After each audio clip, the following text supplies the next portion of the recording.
Good morning, नमस्कार सभी को।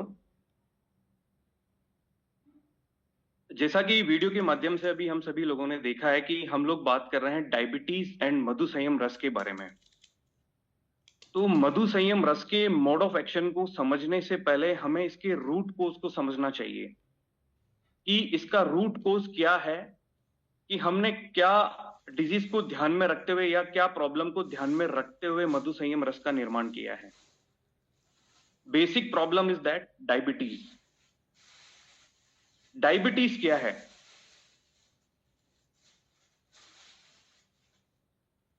देखिए, जनरली क्या होता है कि जब हमारे ब्लड में ग्लूकोज का लेवल बढ़ने लगता है तो हम उसे डायबिटीज की परिभाषा देते हैं कि वही डायबिटीज है।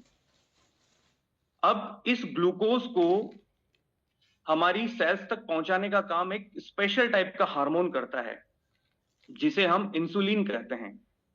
जनरली आज की इंफॉर्मेशन हो सकता है थोड़ी सी टेक्निकल हो, बट मधु संयम रस को समझने के लिए ये सारी इंफॉर्मेशन हमें ध्यान होना बहुत ज्यादा जरूरी है। इंसुलिन ही ग्लूकोज को पिक करके ब्लड से उठा करके सेल्स तक पहुंचाता है। इस इंसुलिन का निर्माण कहां होता है?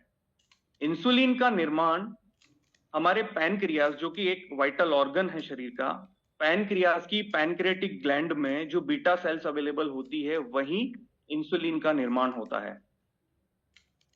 अब डायबिटीज की दो कंडीशंस होती है, एक हाइपोग्लाइसेमिया और एक हाइपरग्लाइसेमिया। ये वर्ड्स हमें याद होना जरूरी है। हाइपो एंड हाइपर, उससे आप डिफरेंशिएट कर पाएंगे कि बेसिकली किसी भी पेशेंट में प्रॉब्लम क्या है। हाइपोग्लाइसेमिया वह चीज होती है जहां ग्लूकोज लेवल ब्लड में काफी कम हो जाता है, उसे हम ग्लाइपोहाइसीमिया बोलते हैं। But diabetes is what? Diabetes को सीधे शब्दों में बोलेंगे हम लोग हाइपरग्लाइसेमिया, जहां ग्लूकोज की मात्रा ब्लड में बढ़ जाती है, इंक्रीज हो जाती है।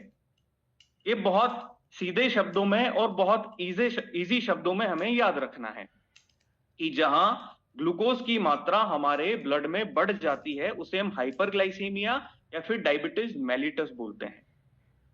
डायबिटीज मेलिटस दो टाइप की होती है, टाइप 1 एंड टाइप 2। टाइप 1 क्या होता है? जैसा कि सबको पता है कि टाइप 1 डायबिटीज में जो पैनक्रियाज में बीटा सेल्स अवेलेबल होती है वो इंसुलिन का निर्माण करना बंद कर देती है। उस कंडीशन में क्या होता है कि जो पेशेंट्स होते हैं जो टाइप 1 डायबिटीज से पीड़ित हैं, उन्हें इंसुलिन के इंजेक्शंस एक्सटर्नली लेने पड़ते हैं। अब ये किन को इफेक्ट करती है?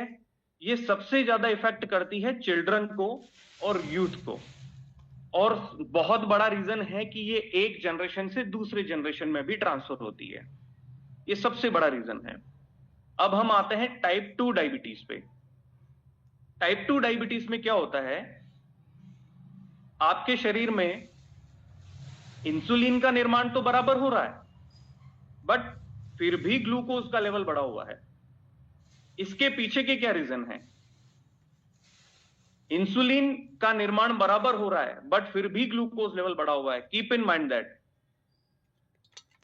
इसके पीछे का सबसे बड़ा रीजन यह है कि जो इंसुलिन ग्लूकोज को पिक करके सेल्स तक पहुंचाता है यूटिलाइज होने के लिए एनर्जी में, वो सेल्स देखिए ओवर कैपेसिटी पे तो काम नहीं कर सकती है, वो एक लिमिटेड मात्रा में ही उस ग्लूकोज को एक्सेप्ट कर सकती है, एब्जॉर्ब कर सकती है। तो जब इंसुलिन का निर्माण बराबर हो रहा है, ग्लूकोज भी आ रहा है, तो इंसुलिन क्या करता है कि उस ग्लूकोज को उठाकर सेल्स की तरफ फेंकता है, ग्लूकोज को पिक किया सेल्स की तरफ ट्रांसफर करता है। तो उस कंडीशन में क्या होता है कि सेल्स ओवर द पीरियड, सालों बाद, एक रेजिस्टेंट बैरियर बना देती है इंसुलिन के अगेंस्ट में। क्यों? इंसुलिन अब चाहकर भी उस ग्लूकोज को जो हमारे ब्लड शुगर में आया है, ब्लड में आया है, उस ग्लूकोज को पिक करके सेल्स तक नहीं पहुंचा पा रही है। सेल्स ने उसके अगेंस्ट में एक वॉल खड़ी कर दी है। सीधे शब्दों में हम लोग ये समझे कि अभी हम लोग जहां बैठे हैं, अब उससे एक सेल समझ लीजिए, और आपने दरवाजा बंद किया है और आपके दरवाजे के बाहर की सिचुएशन को आप ये समझ लीजिए कि वहां इंसुलिन फ्लो हो रहा है, वहां हीमोग्लोबिन फ्लो हो रहा है, वहां ब्लड फ्लो हो रहा है। अब आप जिस रूम में बैठे हैं या एज ए सेल आप उस रूम को अगर कंसिडर करेंगे ना, तो उस रूम की साइज के अकॉर्डिंग बाहर से आपके रूम के अंदर कोई मटेरियल आया, आपने वहां स्टोर किया, कोई मटेरियल आया, आपने वहां स्टोर किया, बट एक सिचुएशन ऐसी आ जाएगी कि एक आपका रूम पूरा ऑक्यूपाइड हो जाएगा। अब आपके पास रखने के लिए जगह नहीं रहेगी वहां पे। जब रखने के लिए जगह नहीं है तो आप क्या करेंगे कि बाहर से जो चीजें आ रही है, आप एक रेजिस्टेंट बैरियर बना देंगे। आप आपके दरवाजे को कस के बंद कर देंगे कि अब बाहर से कोई भी चीज मेरे रूम में नहीं आनी चाहिए, क्योंकि मेरे रूम में अब जगह नहीं है। तो बेसिकली वही सेल्स रेस्पॉन्ड करती है ओवर द पीरियड। ये इंसुलिन रेजिस्टेंट कोई ओवरनाइट नहीं होता है, इस प्रोसेस को होने में सालों लग जाते हैं। आज हमने ये इंसुलिन रेजिस्टेंट को अब तक थोड़ा सा समझा है। अब सबसे बेसिक पॉइंट जो हमारा है कि हमें अभी फूड को समझना है। ये सारी चीजों पे बात हम लोग इसलिए कर रहे हैं, इससे आप मधु संयम रस के मोड ऑफ एक्शन को समझ पाएंगे कि मधु संयम रस एक्चुअली काम कैसे करता है। हमारा फूड जो भी हम खाते हैं उसके दो बेसिक पार्ट होते हैं, माइक्रोन्यूट्रिएंट्स एंड मैक्रोन्यूट्रिएंट्स। माइक्रोन्यूट्रिएंट्स क्या होते हैं? माइक्रोन्यूट्रिएंट्स में सभी तरह के विटामिन एंड मिनरल्स होते हैं। एंड मैक्रोन्यूट्रिएंट्स में 3 कंपोनेंट होते हैं बेसिक। हम लोग कोई भी फूड खाते हैं उसके बेसिक 3 कंपोनेंट तो होंगे ही होंगे। आप कुछ भी खाएं, आप फ्रूट खाएं, आप चपाती खाएं, आप चावल खाएं, व्हाटएवर कुछ भी खाएं, उसके 3 बेसिक कंपोनेंट होंगे, फैट, प्रोटीन एंड कार्बोहाइड्रेट। 3 चीजें हमने खाई फूड के रूप में, तीनों चीजें हमारे शरीर के अंदर जाती है।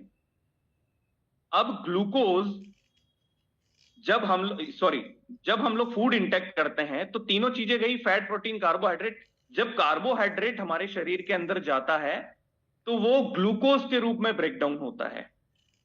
मतलब कार्बोहाइड्रेट ही ग्लूकोज है, ग्लूकोज ही शुगर है, तीनों टर्म एक ही है। आप यही मान के चलें, कहीं पे भी कंफ्यूज नहीं होना है।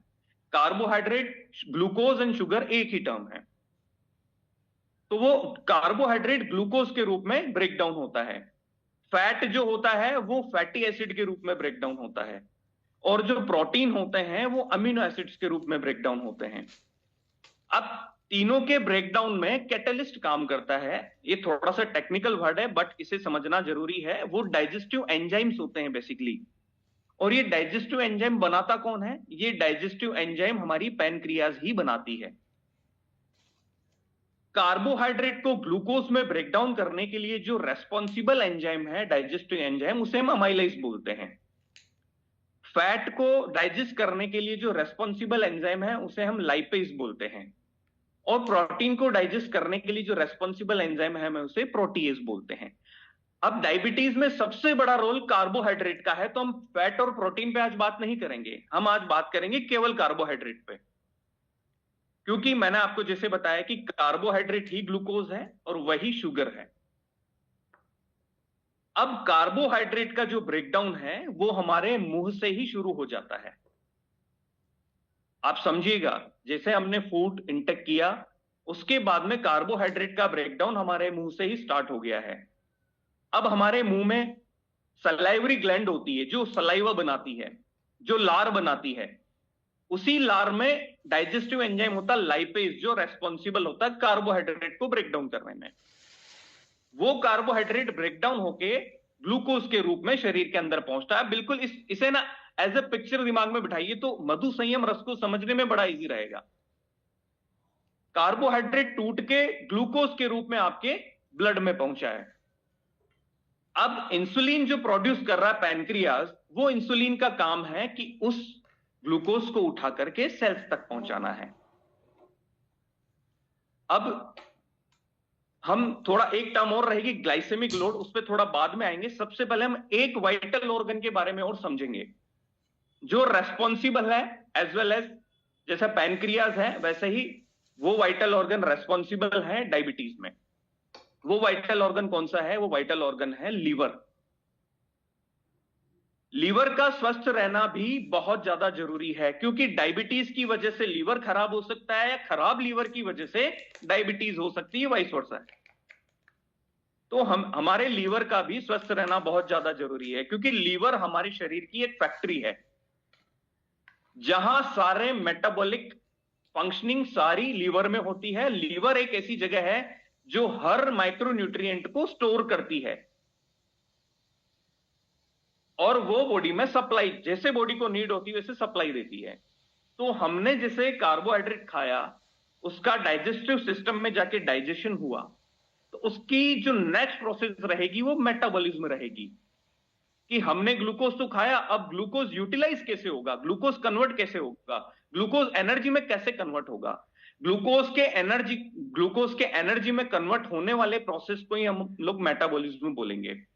वो मेटाबॉलिज्म का प्रोसेस लीवर में होता है। हमने कोई भी चीज खाई, वो ब्लड में जैसे ब्रेकडाउन होके ब्लड में आई, उसके बाद में वो डायरेक्ट बॉडी को सप्लाई नहीं हो जाएगी। उसके बाद में वो जो डाइजेस्ट हो गया है वो ब्लड के थ्रू लीवर में जाएगा और जो अनडाइजेस्टेड कंपोनेंट है वो स्टूल के थ्रू बाहर आ जाएंगे। जो काम की चीज है वो ब्रेकडाउन हो चुकी है, वो ब्लड के थ्रू लीवर में जाएगी। लीवर एक ऐसा ऑर्गन है जो सबसे पहले जो भी कंपोनेंट आया है लीवर के अंदर उसे इंस्पेक्ट करेगा, उसे डिटॉक्सिफाई करेगा, उसे मेटाबोलाइज करेगा, उसे ब्रेक डाउन करेगा। इस चीज को बहुत ध्यान से समझना है हमें कि लीवर जो ग्लूकोज या एमिनो एसिड्स ब्रेकडाउन हुए शरीर के अंदर, ग्लूकोज जो ब्रेकडाउन हुआ है डाइजेस्टिव सिस्टम में, अब वो एनर्जी में कन्वर्ट होने के लिए अब लीवर का रोल रहता है। तो लीवर का स्वस्थ रहना भी हमारे लिए उतना ही जरूरी है। अब क्या होता है कि जैसे जैसे अब डायबिटीज होने की बहुत सारी स्टेजेस हैं। जब डायबिटीज होने लगती है और डायबिटीज का पता चलता है किसी पेशेंट को, तब तक तो उसकी 20% आई विजन तो चला गया होता है और उसके बाद में उसके शरीर में इंसुलिन का रेजिस्टेंट बढ़ने लगता है कि सेल्स ने ग्लूकोज को एक्सेप्ट करना कम कर दिया है या फिर इंसुलिन के अगेंस्ट में रेजिस्टेंट बैरियर बना दिया है। और कार्बोहाइड्रेट को मैंने समझाया है कि कार्बोहाइड्रेट ग्लूकोज में ब्रेकडाउन होके जाता है, इंसुलिन उसे सेल्स तक पहुंचाता है, वो सारी चीजें। अब बेसिकली क्या होता है कि जब हम लोग लेबोरेटरी डायग्नोसिस के लिए जाते हैं तो HbA1c का टेस्ट हम लोग कराते हैं, जिसे ग्लाइकेटेड हीमोग्लोबिन A1c बोलते हैं हम लोग, जो 5 से 7% की रेंज में तो नॉर्मल होता है, 7 से 8% की रेंज में प्री डायबिटीज रेंज में आता है और मोर देन 8% वो डायबिटीज की रेंज में आता है। हमने डायबिटीज को समझ लिया है, हमने लीवर के फंक्शनिंग को समझ लिया है, हमने प्रॉब्लम को समझ लिया है। क्या इस प्रॉब्लम का समाधान इस प्रकृति में अवेलेबल है, प्राकृतिक रूप से अवेलेबल है? इसे समझना बहुत ज्यादा जरूरी है। सारी समस्याओं का और सारी हेल्थ रिलेटेड जितनी भी प्रॉब्लम्स हैं उन सभी समस्याओं का समाधान प्रकृति में अवेलेबल है। प्रकृति से यूटिलाइज करना हमें आना चाहिए। हमें पता है कि डायबिटीज में करेला काम करेगा, हमें पता है जामुन काम करेगा, क्योंकि बहुत सारी इंफॉर्मेशन अवेलेबल है, हमें सब कुछ पता है। बट हमें यह पता नहीं है कि जामुन का कौन सा एक्टिव कंपोनेंट काम करेगा, हमें यह पता नहीं है कि करेले का कौन सा एक्टिव कंपोनेंट काम करेगा, हमें यह पता नहीं है कि मेथी सीड का कौन सा एक्टिव कंपोनेंट काम करेगा और कैसे काम करेगा। हमें तो लोगों ने बोल दिया है कि जामुन खा लो भाई, डायबिटीज में बड़ा बेनिफिशियल है, हमें बोल दिया एलोवेरा पी लो, हमें बोल दिया आंवला पी लो। बट उसके पीछे साइंटिफिक रीजंस क्या हैं? क्या साइंटिफिक इवोल्यूशंस हैं जिसकी वजह से ये सारी हर्ब्स जो मधु संयम रस में यूज हुई है वो बेनिफिशियल है इंसुलिन रेजिस्टेंट को रोकने के लिए, पैनक्रियाज की हेल्थ को स्टिमुलेट करने के लिए। उसके पीछे बड़े साइंटिफिक रीजंस हैं। सबसे पहले तो मैं बताना चाहूंगा कि मधु संयम रस को बनाने के लिए हमने ये इंग्रेडिएंट्स ही क्यों यूज किए हैं। इसके पीछे की टर्म को समझिएगा आप, glycemic index and glycemic load. ये एक बहुत बेसिक टर्म है और सभी को पता होनी चाहिए कि हम लोग कोई भी फूड खाते हैं तो सबका एक जीआई इंडेक्स होता है, ग्लाइसेमिक इंडेक्स होता है, और उसमें protein, fat, carbohydrate, fibre and water की मात्रा होती है। ठीक है, उससे हम लोग कैलकुलेशन करते हैं पीएफ वैल्यू का। अब किसी भी इंग्रेडिएंट का ग्लाइसेमिक लोड निकालने के लिए हम लोग यूज करते हैं glycemic index and PF value. अब एक डायबिटिक पेशेंट के लिए आइडियल एक आइडियल ग्लाइसेमिक लोड कितना होना चाहिए कि उसे इंटेक करना है बीटा सेल्स को भी रीजनरेट करने के लिए। वैसे तो इंफॉर्मेशन बोलती है, साइंस बोलती है कि बिलो 100 होना चाहिए, और हम तो बोलते हैं कि बिलो 25 होना चाहिए, जिससे कि बीटा सेल्स भी रीजनरेट हो, बीटा सेल्स की हेल्थ में इंप्रूवमेंट हो, पैनक्रियाज हेल्थ में इंप्रूवमेंट हो। तो वो ग्लाइसेमिक लोड भी 25 से बिलो होना चाहिए। ये बहुत इंपॉर्टेंट टर्म है, क्योंकि हमारी डाइट में जितना ग्लाइसेमिक लोड बढ़ेगा उतनी ही हमारी बीटा सेल्स की ग्लाइसेमिक लोड हैंडलिंग कैपेसिटी कम होती जाएगी, बीटा सेल्स डेड होती जाएगी। जितना कार्बोहाइड्रेट हम लोग मेजर क्वांटिटी में खाएंगे उतना ग्लाइसेमिक लोड हमारे शरीर में जाएगा और बीटा सेल्स की ग्लाइसेमिक लोड हैंडलिंग कैपेसिटी कम होती जाएगी। तो हमें ऐसा क्यों करना है? हमने इस चीज का जो निदान निकाला है कि हमने जो इंग्रेडिएंट यूज किए हैं उनको बहुत साइंटिफिकली इवेल्यूट किया है कि उनकी ग्लाइसेमिक लोड काफी कम होना चाहिए।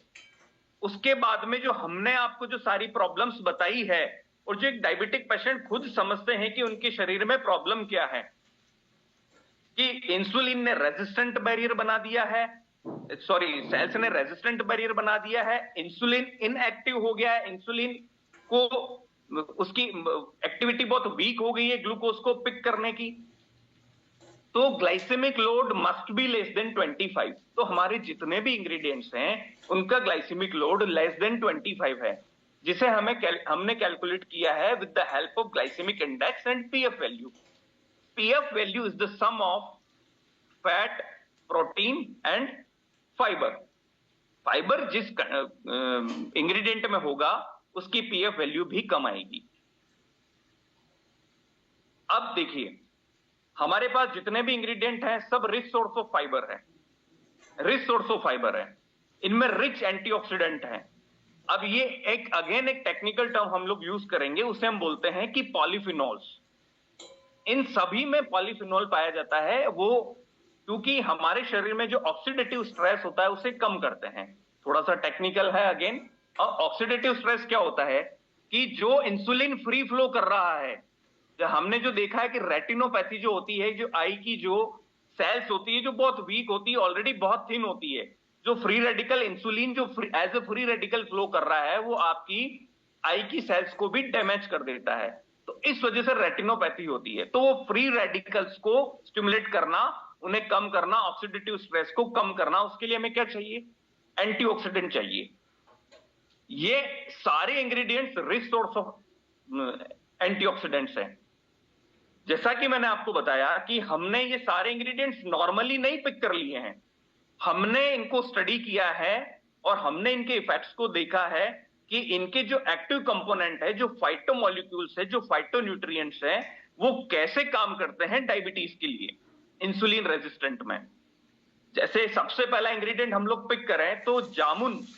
जामुन का जो एक्टिव कंपोनेंट है वो जंबोसाइन है एंड एंथोसाइनिन है। ये क्या करता है, इसका जो एक्टिव कंपोनेंट होता है वो हमारी सलाइवा में, जो मैंने आपको पहले बताया था कि हमारी सलाइवा में एक डाइजेस्टिव एंजाइम बनता है, उसे हम अमाइलेज बोलते हैं, जो कार्बोहाइड्रेट को ब्रेक डाउन करता है।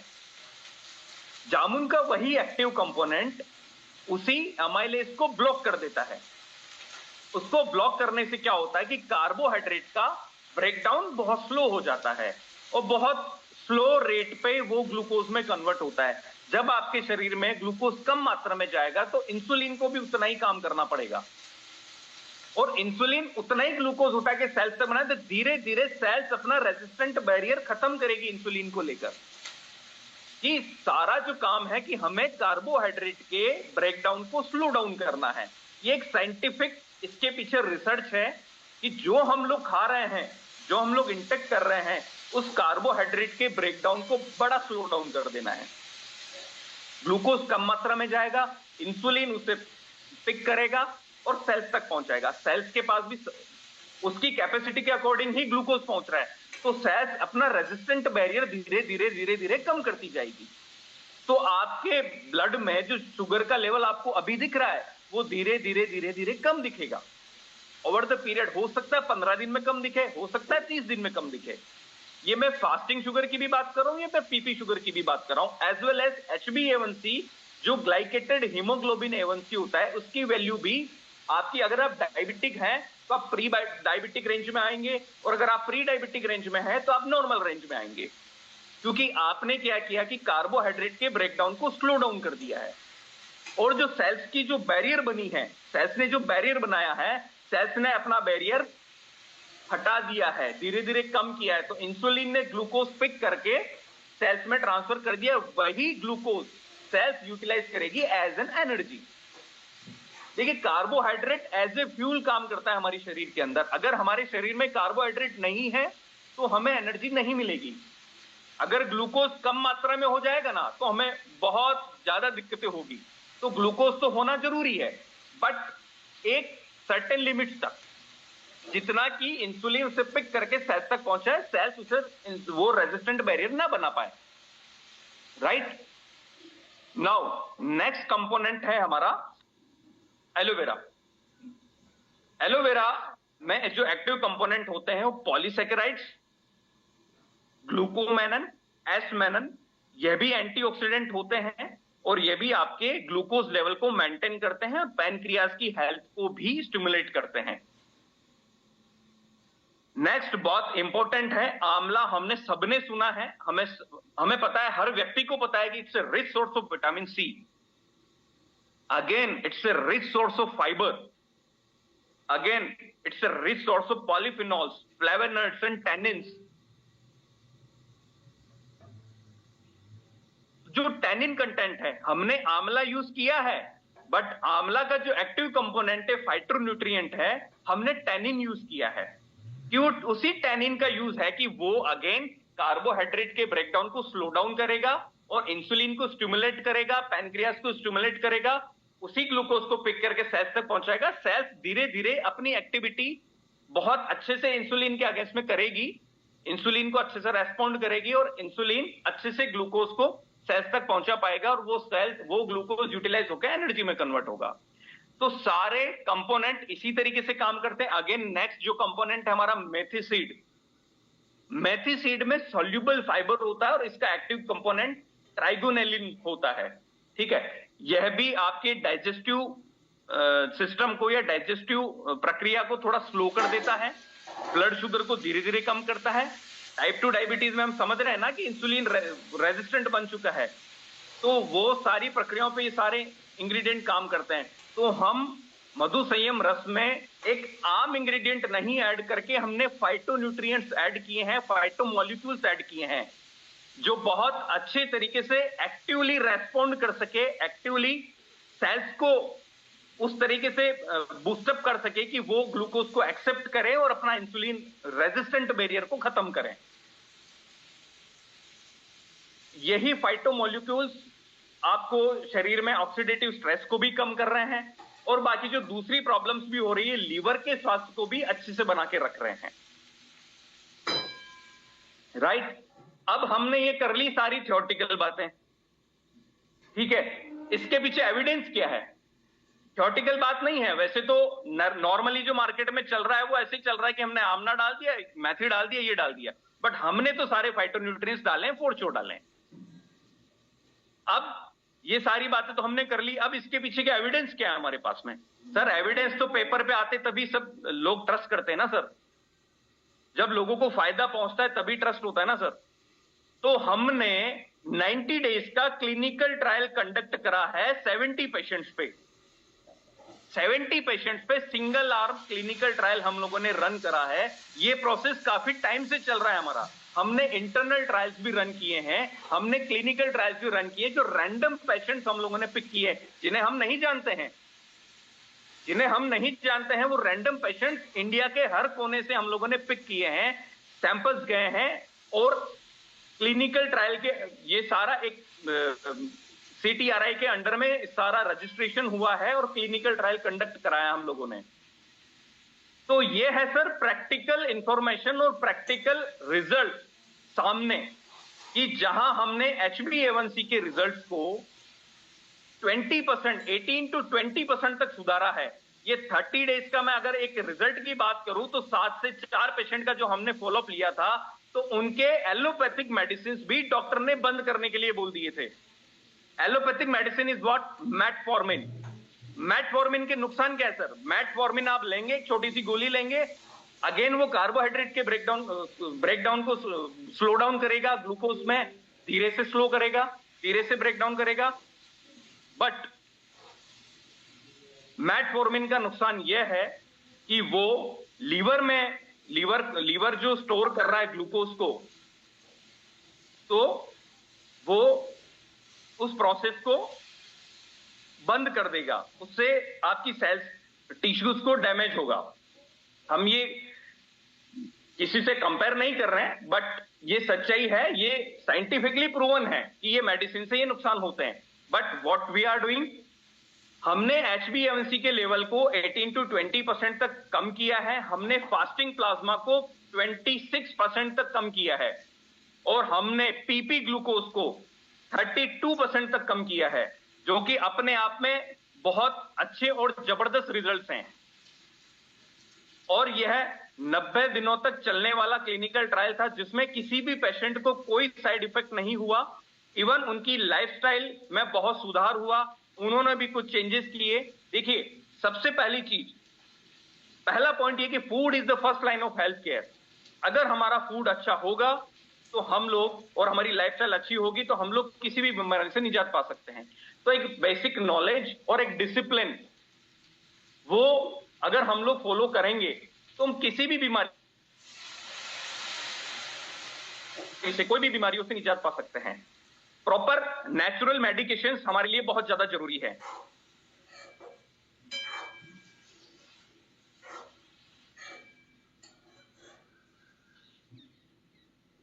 राइट? तो वही सारी चीजें हैं कि क्लिनिकल ट्रायल ने दर्शाया है कि हमारे प्रोडक्ट ने बड़े जबरदस्त रिजल्ट्स दिए हैं। ये सारा हमने आपको बताया। अभी इसके बाद में कोई भी क्वेश्चन हो तो आप पूछ सकते हैं।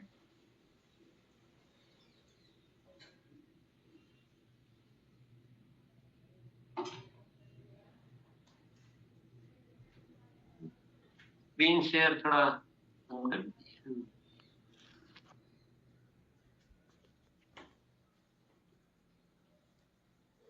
Sorry sir.